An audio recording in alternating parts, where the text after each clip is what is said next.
all right, yeah, this is going to take a bit. So slow down with me, because if you rush this, you miss the actual machinery underneath the headlines.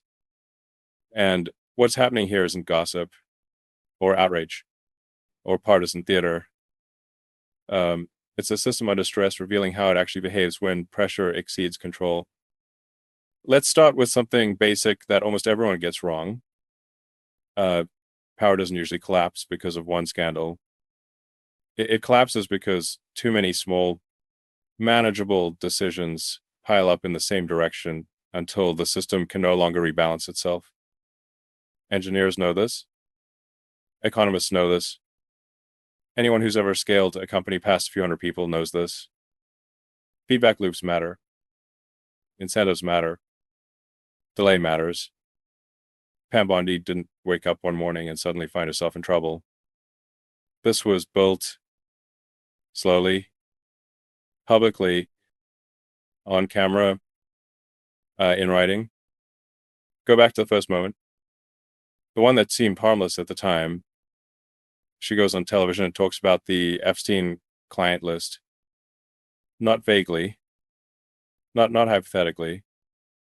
Pam Bondi and the Epstein list. Right back. Releasing the list of Jeffrey Epstein's clients? Will that really happen? It's sitting on my desk right now to review. That's been a directive by President Trump. Once you say something like that, you've created an expectation. You've told the public, lawmakers, courts, and journalists that a process exists and that you are personally responsible for it. That's fine if you intend to follow through. It's catastrophic if you don't.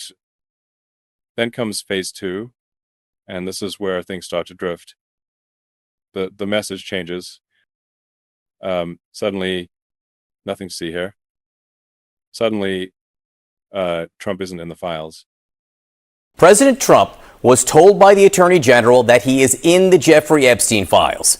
He was told he was in the files 2 months ago, and then last week said, no, he wasn't. He was. This was during a briefing on the findings of the Justice Department's review of the documents related to Epstein. That's according to sources familiar with the discussion.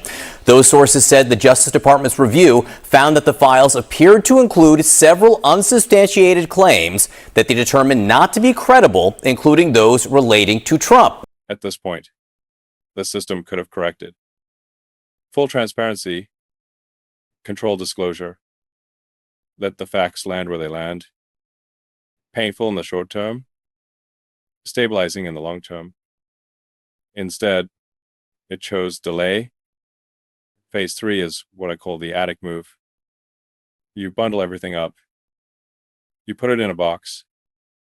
You issue a memo. You say no further disclosure is appropriate or warranted. The Wall Street Journal, who first reported this story, said that AG Bondi, who was joined in the briefing by her deputy Todd Blanche, who previously served as President Trump's attorney in the criminal hush money trial.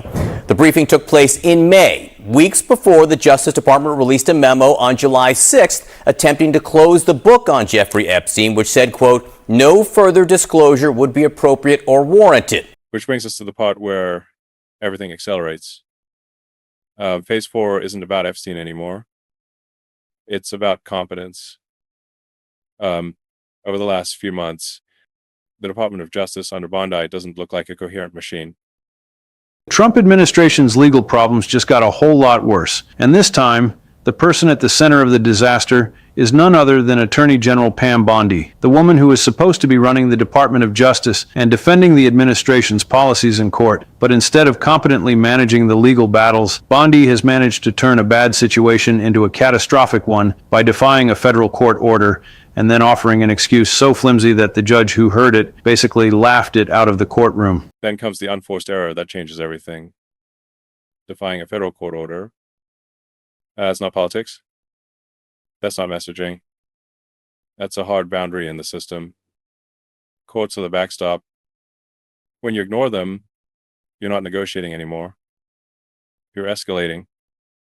And when Bondi's team offered an explanation so weak that the judge effectively dismissed it with laughter, something snapped. Judges are not YouTubers. They don't perform. They don't exaggerate. When they react like that, it means the explanation failed at a basic legal level. From that moment on, this stopped being about discretion and started being about exposure. Because once you defy a court order, you put yourself personally at risk. Not symbolically. Legally, phase 5 is where consequences start to crystallize. House Democrats release new photos from Epstein's estate. Disturbing material. Contextual imagery. Not leaks. Released with legal review. At the same time, anticipation builds around a Justice Department file release scheduled for Friday. Then something even more dangerous happens. Republicans break script. Representative Thomas Massie of Kentucky, not exactly a Democratic ally, openly questions the administration's handling of the Epstein files. He says, it'll be interesting if the files aren't released. That's not sarcasm. That's a threat in plain English. Massey points out something fundamental. The law requiring disclosure doesn't expire. There is no statute of limitations. Ever. That means delay isn't safety. It's just postponement. He says it outright. If there's a cover-up, the next Attorney General prosecutes the current one. Same for the FBI director. That's not activism. That's how the system is designed. Accountability can be deferred, but it can't be deleted. He also accuses Speaker Mike Johnson of lying about the Transparency Act. Johnson claimed victims would be exposed by the bill. Massey counters that 3 federal judges explicitly said no, that there are sufficient protections in place. Judges citing the statute matters more than talking points. Law beats narrative every time. Eventually. Then Representative Robert Garcia reinforces it. He says the Department of Justice must release all the files. No partial compliance. No ongoing investigation carve-out. The subpoena doesn't allow it. Oversight passed the law. Courts back it. Garcia goes further. He says Democrats are prepared to use every available tool, including court action, to force compliance. That's escalation, but it's lawful escalation. And lawful escalation is the most dangerous kind because it doesn't burn itself out. And this is where Pam Bondi's situation becomes uniquely bad. There is no pardon path. People throw around the idea of pardons like they're escape hatches. They're not. Pardons don't erase civil liability. They don't stop future prosecutions for different offenses. And they don't work against statutes with no expiration once administrations change. Anyone with basic legal sense knows this. You wait. Political cover fades. New leadership arrives. Files reopen. History does what it always does. Which means Bondi isn't just facing tomorrow. She's facing the next 10 years. If she doesn't comply, she doesn't just face criticism. She faces subpoenas, depositions, testimony under oath. Personally, on the witness stand, explaining decisions that are already documented as contradictory. If you care about how systems fail, if you care about whether laws mean anything when tested by power, if you want to understand why accountability often arrives late, but rarely never pay attention. Because this is how it actually happens. Not with explosions.